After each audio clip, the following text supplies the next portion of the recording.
Okay, I believe we're recording now. Yes. And maybe even we told you that we're recording. Thank you everybody for coming. And here we go. So it's today is May 31st in 2026, and the moment that many have been waiting for is fast approaching, and that is Israeli elections. It's almost Israeli election season. I don't think in the history of the state of Israel they ever went the full term to the end of the how long we're supposed to date. It's like 4 years, 4.5 years. It never ever lasts that long. Somebody usually, for political reasons, decides to end a little bit either a little bit sooner or a lot sooner. Usually a little bit sooner. All right. So now they're discussing whether there's some motions have been submitted to the Knesset to dissolve the government a little bit sooner. I'm not really sure what the point is, but elections, I think, have to be no later than October. And now they're talking about maybe having them in September, which is not going to be a huge difference. But what is the difference is that, no, I don't know what the difference is. I think that some people think that the longer that this current situation goes on, the better it is for them. And some feel that the longer the situation is, the better it is for their opponents. And therefore they're maneuvering as things always happen at the end of a term. But soon, one way or the other, there's going to be elections in Israel. So what I will show you, and I'll show you my screen in just a moment.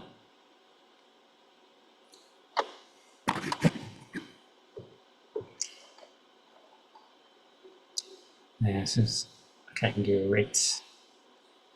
Okay. Let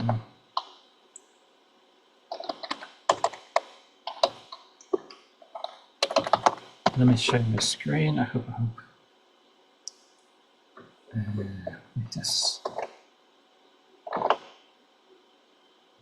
That's working. Almost.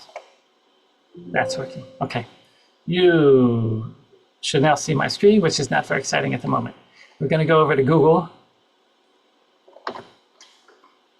I like that using DuckDuckGo as my browser, but there's a problem with my internet. We have filtered internet here, and it doesn't search the DuckDuckGo search engine, so I go to Google. All right, so here we go. Israeli, this works here. Polling election. That's not bad. Let's try that and see what happens. Bingo. Okay, this is I've shown this to some people before. If you were at my previous Zoominars, you may have seen this. This is a great introduction, introduction to Israeli politics. And I will explain this page because there's a lot to be, it's a little bit hard to understand, even if I explain things to you, but what is that mess? Okay, this mess is a really good help of understanding. If you know what those lines are and the dates that they align with, you can actually get a pretty decent understanding of where the polling is actually at, as opposed to the snapshots that they give you on a weekly basis from various polling sources. All right, so this is very complicated. I'm not going to explain it to you now. Don't worry about it. Right, but what I am going to try to show you is the sum total of this. If you want to be a news junkie and follow this as I do, it actually gives a lot of information, this chart. Right, but it's too much to explain for now. I'm going to give you a brief introduction to Israeli polling companies. By and large, they're awful. Okay, that's what I will say. By and large, they are awful. And we have a sample size of 500, roughly 500 people each time. Now they'll tell you that the plus minus is 4% for 500 people. That's the standard deviation, 4%. I think that is, I know it's incorrect. I also think it's a lie, but because when you take in my understanding of statistics is, if you have a yes/no question and there's about 500 people that they survey, and it's a really good sample of people that they're surveying, then you will get plus minus 4%. But there you can see, right? These are the different leading parties. Okay, 1, 2, 3. This is actually two parties together, but they're called together because they're together. Biyachad in Hebrew. 1, 2, 3, 4, 5, 6, 7, 8, 9, 10, 11, 12, 13, 14, 15 different options. And there's other options.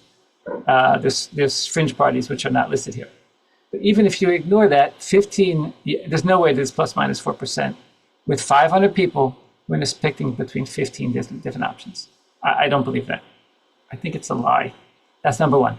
Number two, as far as I've seen, when they say with 504 people, they mean 504 adults, Israeli adults, which they attempt to pull from the very varied populace, very many different types of people in the land of Israel, even though it's not a big country.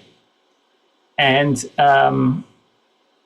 but if anybody knows about polling, you can't poll adults. You have to poll likely voters. Okay, in the United States, they maybe start off polling adults, but as elections get closer, they first start polling registered voters, which are more likely to vote than the general population.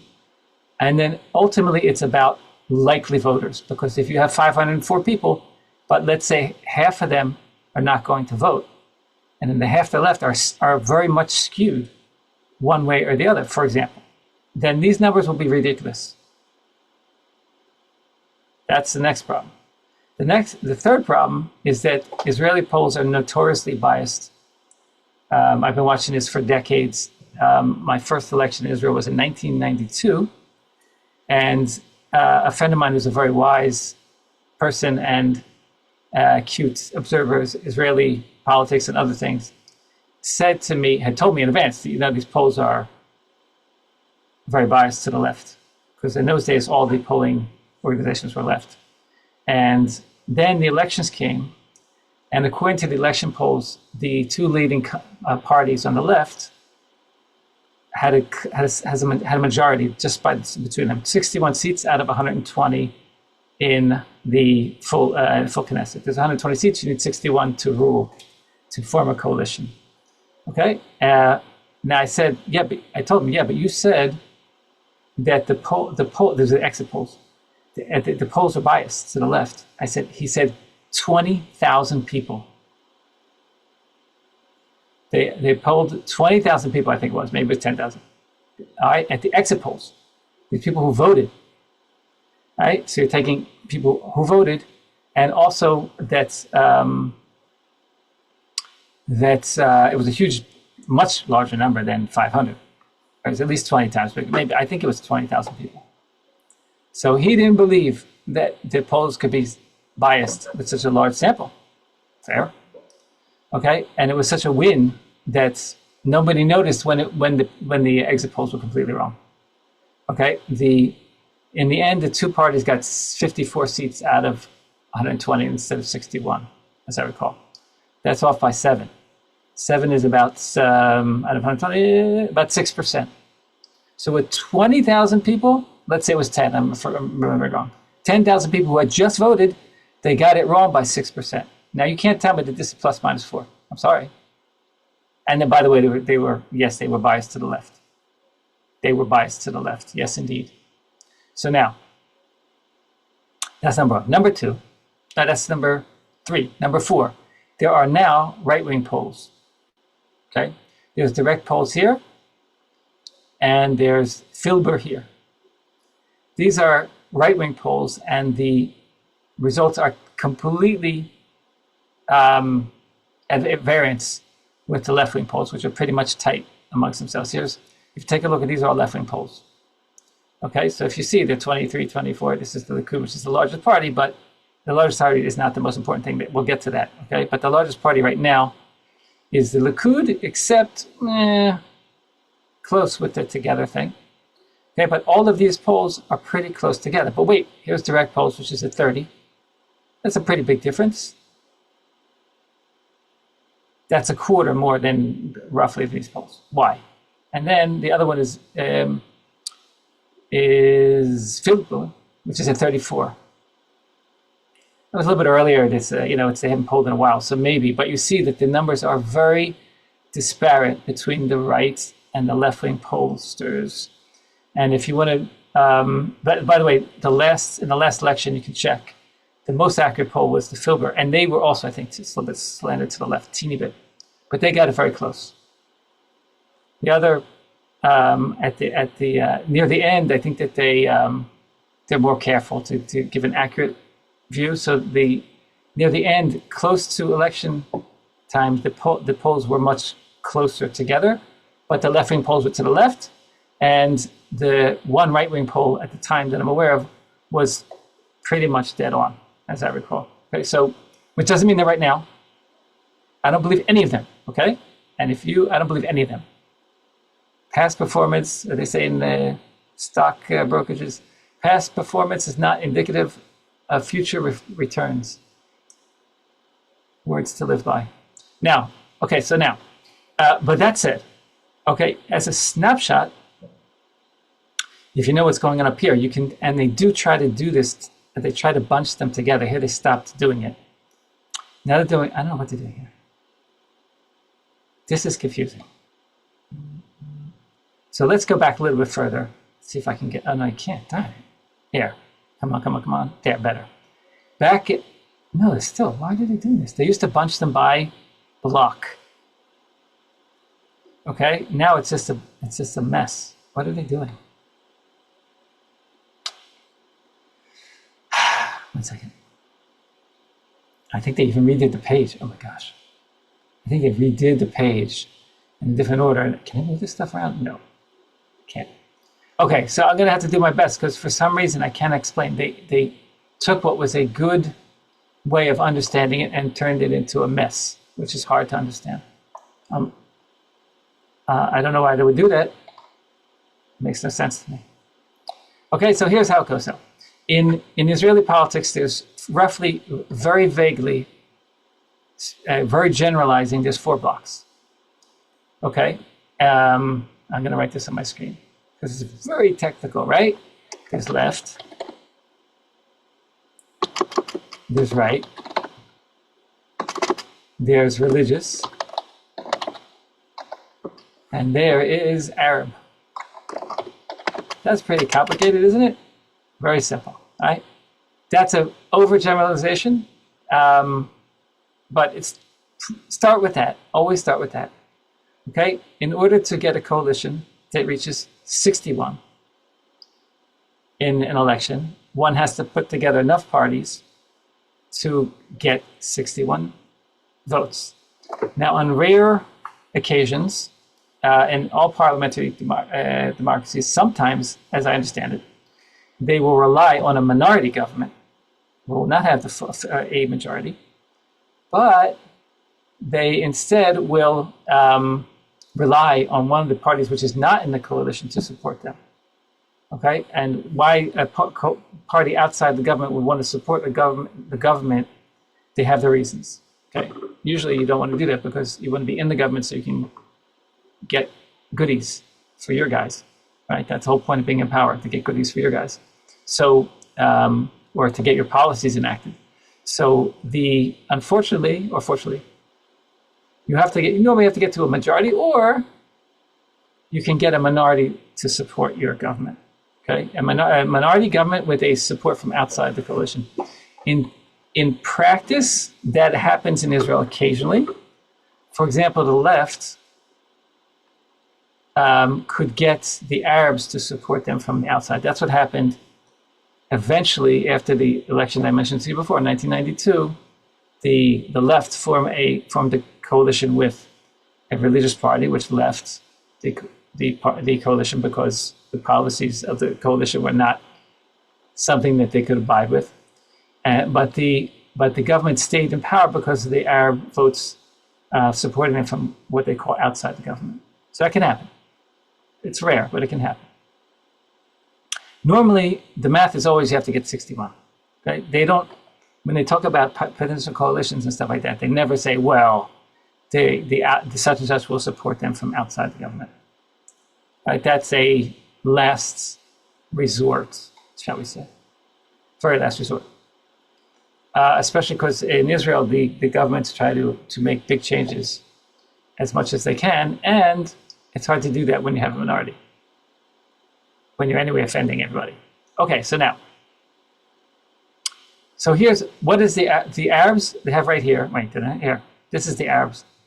There are three Arab parties. Let's start from we'll go left to right, and they are considering running as one big party this time. The advantage of that might be but if you look at this, they would get 5-5 and nothing, because this Balad doesn't pass the electoral threshold. You need about 3.5% to pass the electoral threshold, which is four seats in the Knesset. The Knesset is Israel's one house parliament. Okay, so if you don't get above the 3.5%, these votes are totally wasted. So, and it becomes a sort of self-fulfilling prophecy. If people don't think you're going to get in, they're not going to vote for you.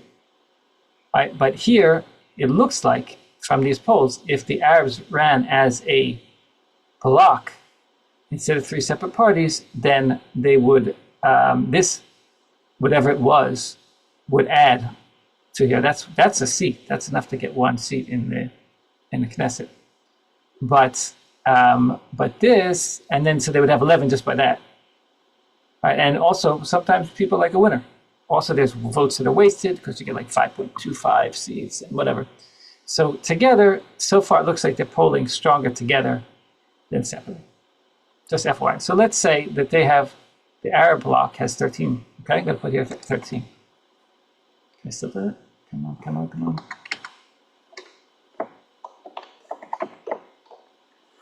I can have room for this, so I'm going to go like this, okay?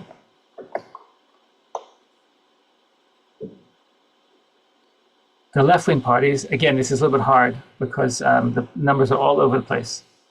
And I can't even move the screen now. Okay. Leave the left for a second because it'll be easier if I do the math afterwards. All right, just a second. The right and the religious are what make up the current government.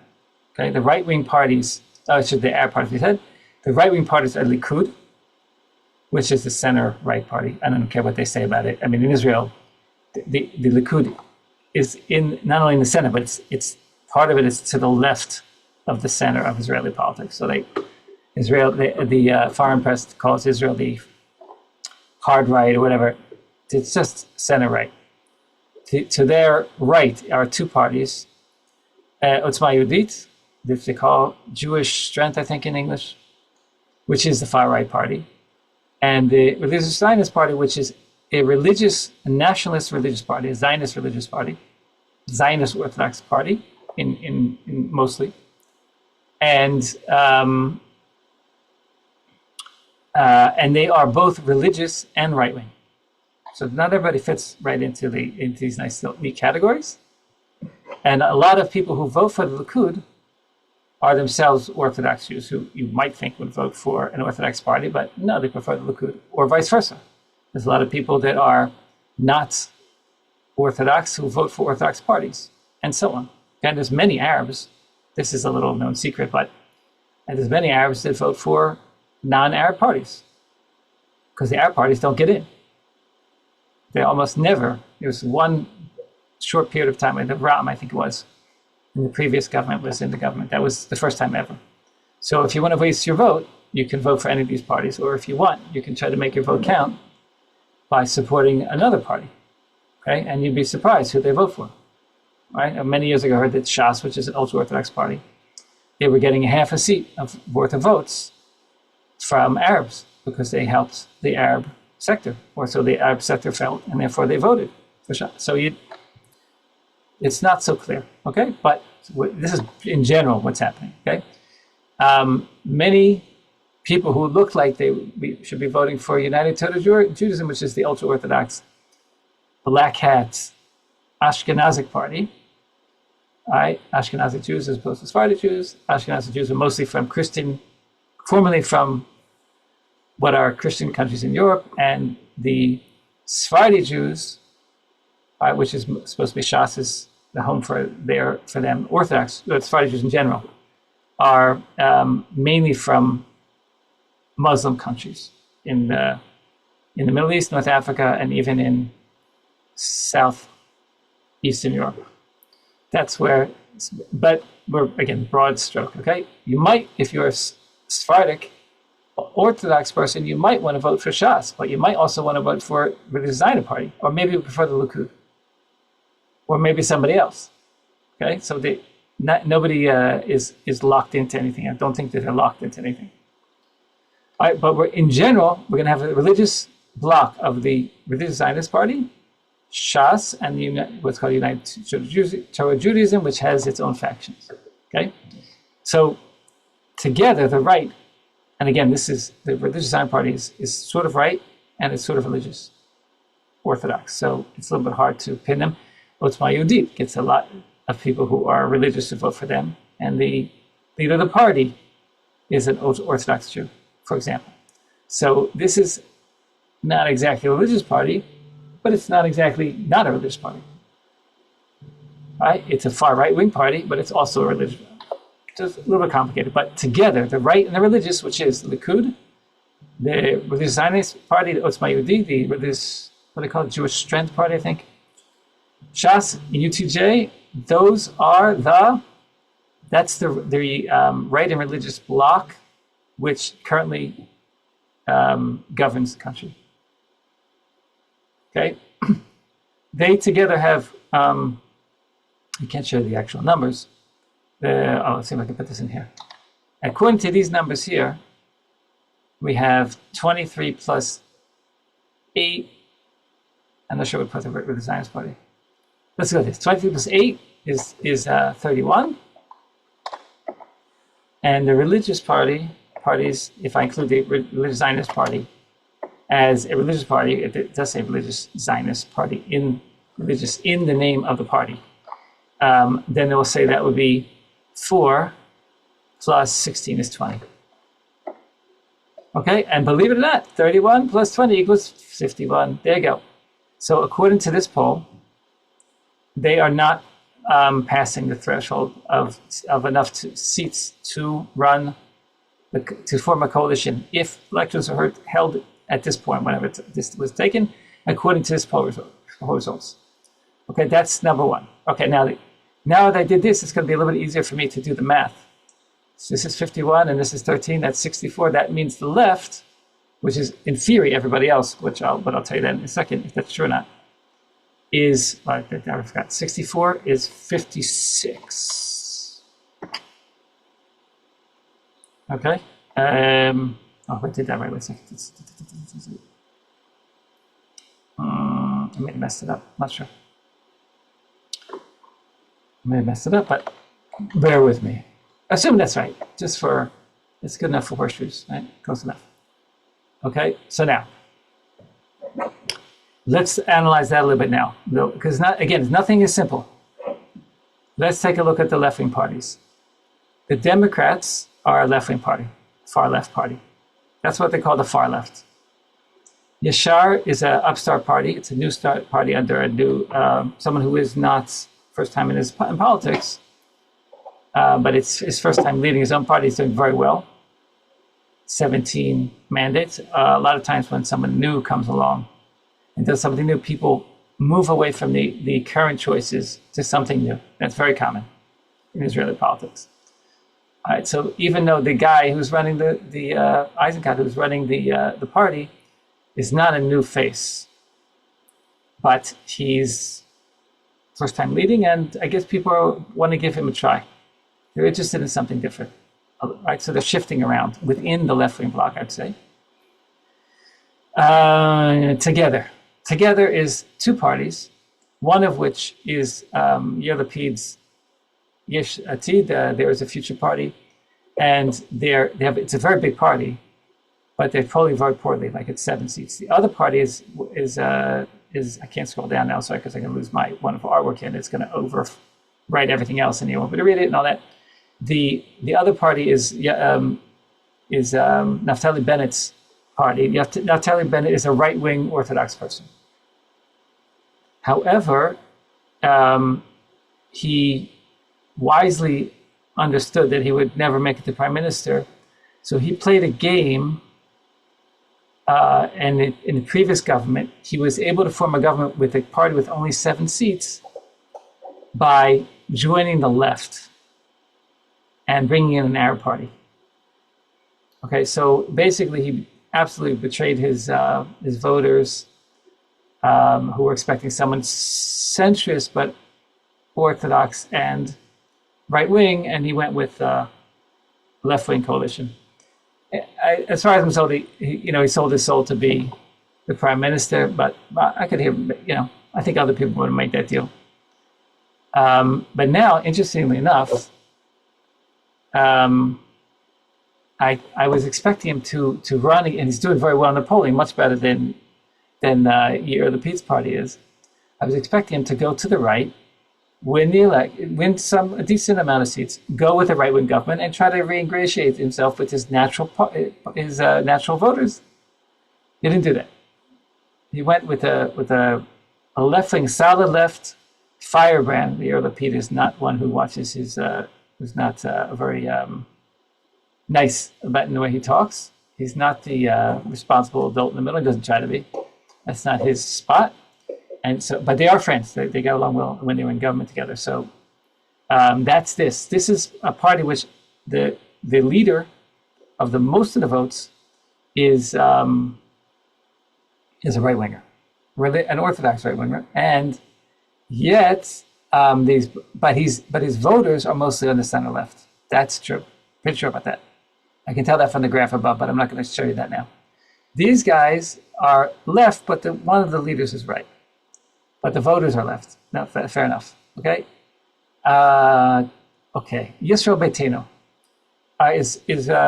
is headed by someone named Avigdor Lieberman. He is a settler. He lives in a settlement. He has lived in a settlement for many decades, at least something like 30 years, probably much longer. He is a settler. Okay, he's supposed to be a right winger. He is a right winger. He's on the left. He's going to be counted on the left. He is a right winger on what we call security issues, but he's a left winger when it comes to religious issues, because this is a party for Russian people of Russian background, Israelis of Russian background, many of whom are probably older by this point, and he is their representative. So, and they, in principle, are right wing, what we call right wing on security issues, but left wing on issues of religion, because they are coming from the former Soviet Union, where they were not religious. And while some of them have become more religious, and now we're already talking about the next generation, their children are probably more Israeli by Israeli standards, the more closer to the norm.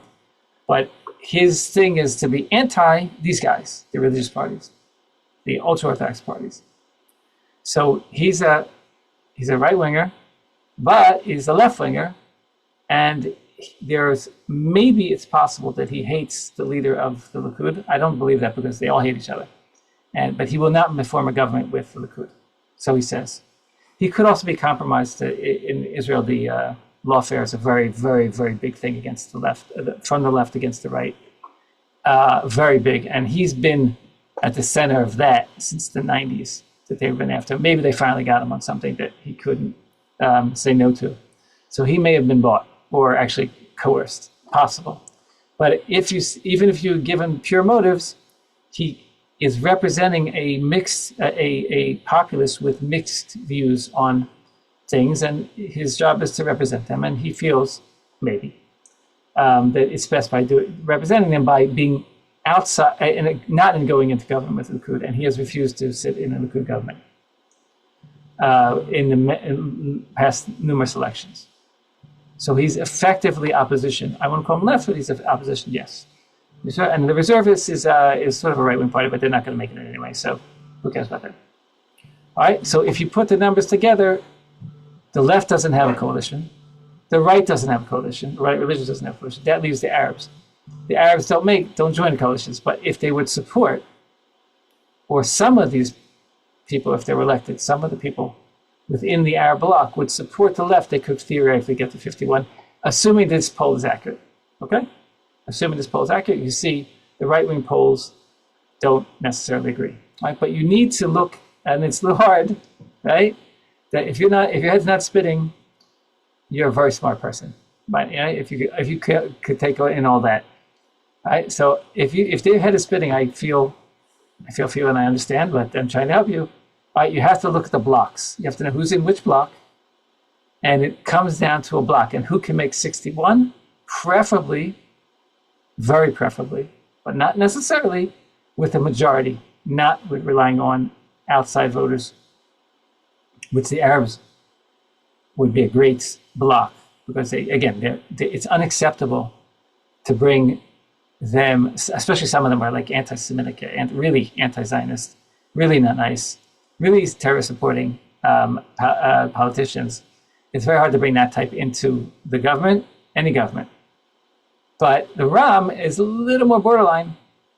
So they did make it in once, they could make it again. So with 5 plus 56, the left could get a coalition, even though they don't have the biggest party. This is the biggest party, according to these polls, right? In the dark blue, or whatever color that is. So you don't have to have the biggest party. You have to be preferably the biggest party, but not always, in the biggest bloc, or what do they call it? Constellation of parties. They could theoretically get to 61. Okay, now, with all what I told you though, with all my very big hesitation on what these guys are saying about, about the way they poll, I would take it with a big grain of salt, a very big grain of salt. Okay, let's see if I can, now I'm gonna go back and I'm probably gonna regret this, but let's see. I go back here, I get it on top of this. Oh, I could have left it there. Okay, I could scroll. If you look, I don't get to this. It's awesome, but I want to get to it. Okay, so that's what we're looking at right now, polling. And the most important thing, I think, okay, first of all, I don't believe we're looking at two major potential trends going into the next elections. One, and this is going to change. Right now, there's a slight majority for the government in the current government. They do have a majority for the right plus the religious. Now, what is that? Which way is that going to go in the next elections, which are going to be very soon, one way or the other? Okay, one. There's two main factors, and everything comes down to the war, right? That is the thing. The thing is the war. So what's going to happen with that regarding the war? What are people going to do? Is it one, Golda Meir effect?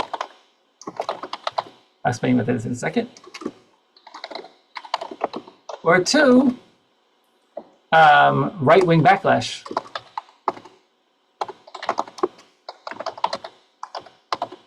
Okay, let's take a look. What is the Golda Meir effect?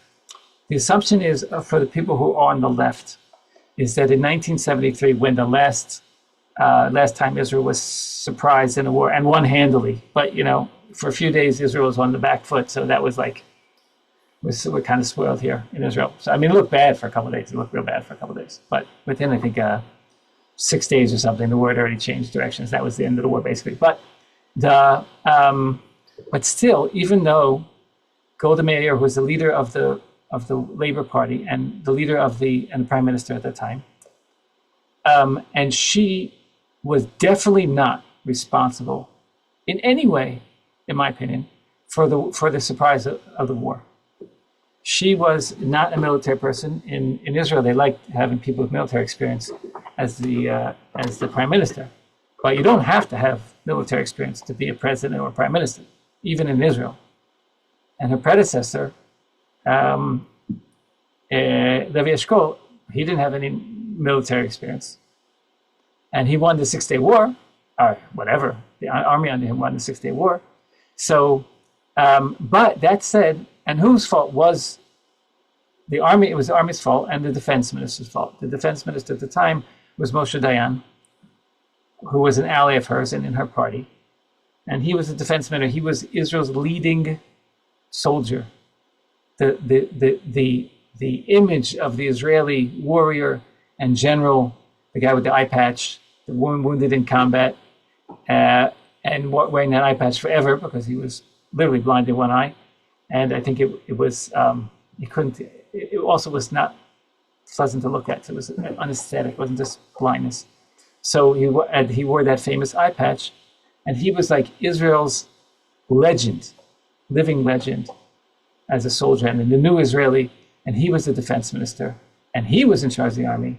And he had been defense minister since 1967 in the previous war. And the army failed, and he failed to protect the surprise.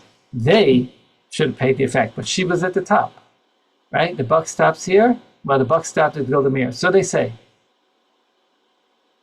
So they say. After the war, they had elections, but before the war effect really set in, the anger that people had against the government and the army for failing them for a few days, and of which nothing came of. And then Israel came out with more territory at the end than less, but still, I'd say I'd say they were furious as a populace, and they took it out somewhat on Golda Meir's party, and then she was unable to. It was still the biggest party. The Labour Party was still the biggest party, but she was unable to form a coalition, and so she retired and just gave up. So the question is that going to happen again? Is Benjamin Netanyahu as a leader of the government, the Likud, which is the biggest party in the government, and who's been in power himself for many years? You can't say he was uninvolved in what was going on in the country. He said, "Wow, I just got the job." No, he was the prime minister for most of the past, dare I say it, 17 years. Wow. Okay, he was out some of that time, but he's been the prime minister more or less the whole time for 17 years. At the beginning of the war, that was a few years ago. You might say, well, it's very hard to excuse him from that. So is there going to be a Golda Meir effect against the right that was in power and the religious? That's the first. There are those who want that to happen, and they think it will happen. Could be. It very much could be. Now the other thing is the right wing, but this is competing, and this is the opposite. This was that happened in 1973. This also happened in 1973, but it goes in the opposite direction as it did in 1974, to be more exact, when Golda Meir was trying to form a government after the war. So people are really, really, really also angry at those who got us into this mess in the first place. Okay, the people who on the left who pushed to give up land for quote unquote peace, and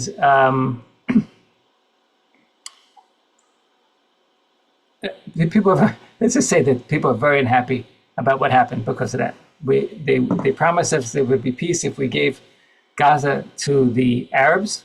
They had what was an independent state in Gaza with some problems from their neighbors, both in Egypt and Israel, but they were an absolutely independent state. And by every definition, they had a government, they had land, they had army, they had control, recognized in the UN by over 100 countries, I think.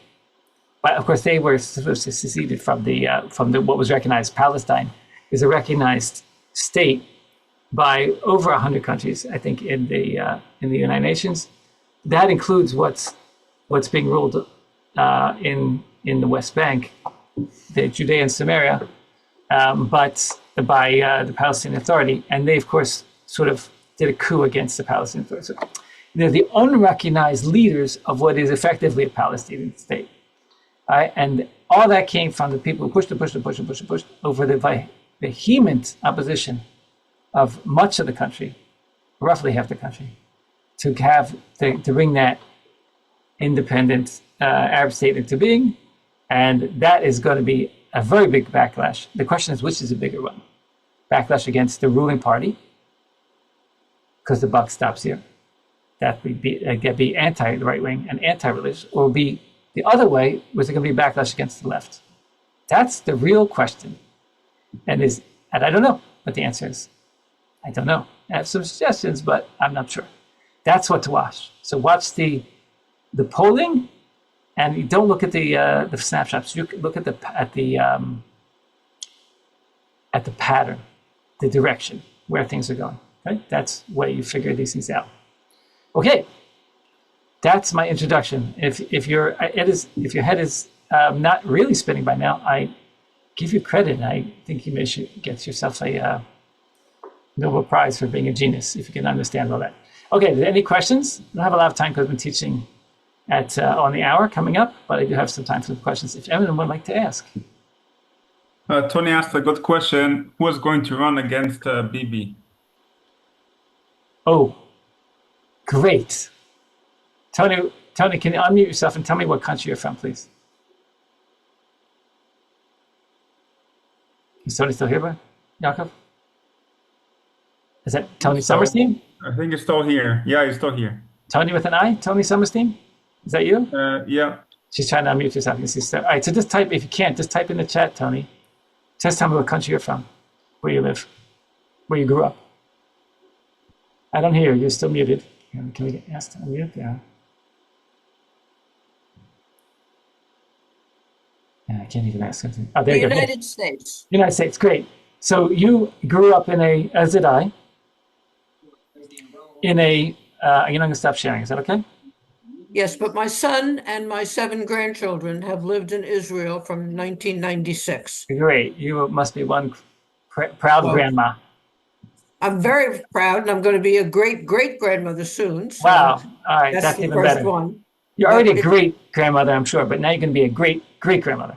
That's what I tell them. I'm already a great grandmother. There you go. Okay. So we're on the same page here. So here's the thing. In Israel, there is no this against that. Okay, I just showed you there's 15 parties. Every one of them has a leader. And of those leaders, whichever party is a big enough, enough people that voted for them, and a big enough party. I know how the voting goes, but they all trade and what have you. Okay, and but so only once, because one of my other comments is only once did you apparently have a direct election for the prime minister. I think it was more than once, but it didn't last long, yes, because it didn't work. Because they still needed the legislature to run things. That's what happens in a parliamentarian democracy, as opposed to what we're used to from the US, which I think they call the presidential system, where the president is independent, has complete control of himself over the executive branch, and the legislature passes the laws.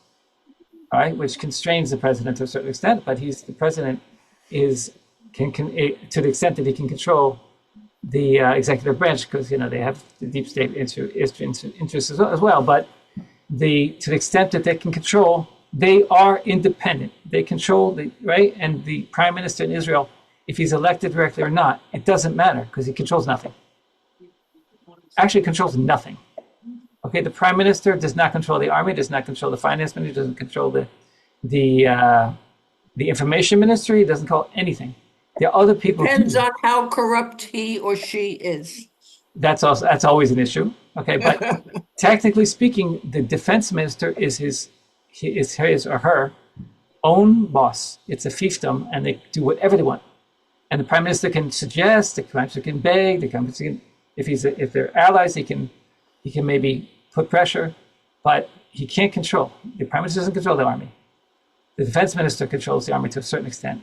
And he can fire the defense minister, but he can't usually fire the defense minister because he usually needs the defense minister on his team. If he fires the defense minister, usually he will lose his coalition. So he can't really fire anybody. So he's maybe the first amongst equals, but he has maybe less power directly than anybody, the prime minister.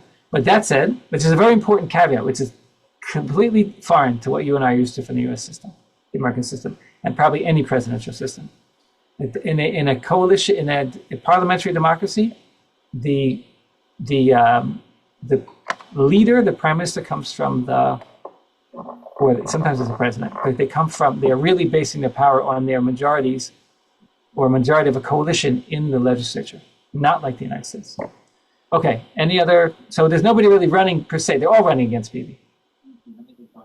Who will be the number one guy? Right now, it's Bennett. He's got the biggest party, and he's also coming in sort of from the center left. So if there anybody who's literally running against him, it's Bennett, but like Eisenkot is trying to be the guy also. Okay, any other questions? Thank you very much, Tony. Ever be prosecuted? Should be? Will Netanyahu ever be prosecuted? He is being prosecuted. You mean will they ever nail him? Will they ever win? Will they ever nail him? He's in court almost every day. Will he Will ever he ever be even convicted? nailed?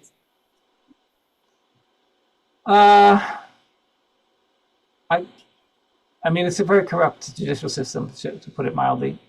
But if they would have had something on him, they would have had him by now. I don't know. Like, they're playing games.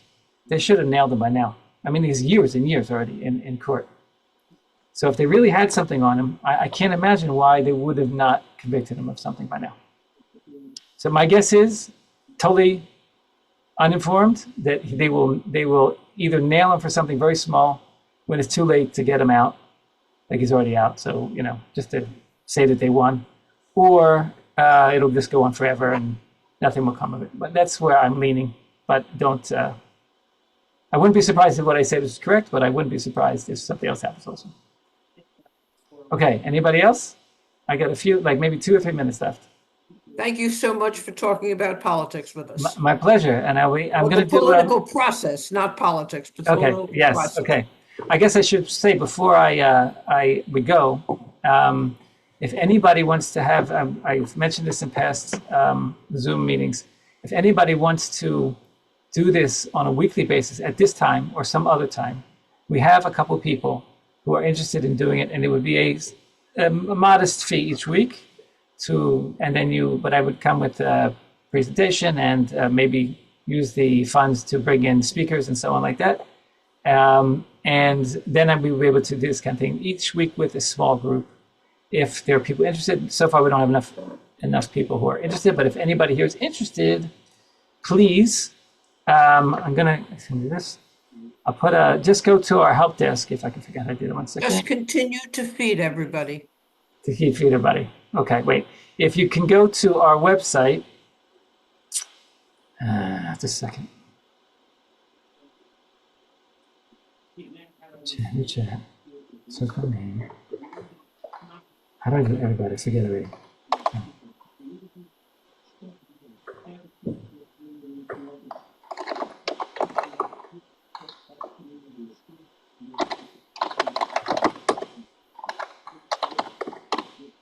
I have to pick everybody. Everyone. There is a huge Israeli Day parade today. And of course, one person obviously missing. Wow. I've been getting ready for this webinar, so I didn't really read the news as much as I would have liked today. Okay, I hope that email that I did in the chat, if anybody wants to ask any questions or join me weekly for a theoretical new group where we meet each weekend, and I can give you each TLC, and there it is. Okay, it forwards to this address here, but this also works. Hebrew Bible /support or yourhebrew.com/support will forward to this page, and just fill out and say, yeah, I'm interested in meeting weekly for a small fee. And if we get enough people together to make it worthwhile, then I'd be happy to do that. All right, I'm going to have to call it a day because I have a meeting in a couple minutes. Oh, hello. I want to say, call out to my aunt who's here. Thanks, I'm not going to say your name. And I hope you brought to Rooney, my aunt. I don't want anybody to, what's the word? Oh, and hi, Leonie. I didn't say who's here. Silly me. Who else? Anybody else have interested? Did I know? No. I see some names I've seen before. Thank you. 1 second. I don't see my mother. There she is. Hi, Mom. And okay, and Dina's here. And okay, and some other people whose names I recognize, but I don't see each week, so I can't mention them all. Okay, great. Thanks for being with me. I hope there'll be recording for you and for everybody else. I will send, if everything works out, I will post it online and email that to the same places that you heard about this now. Okay, have a great week and stay safe, and see you the next time. Shalom.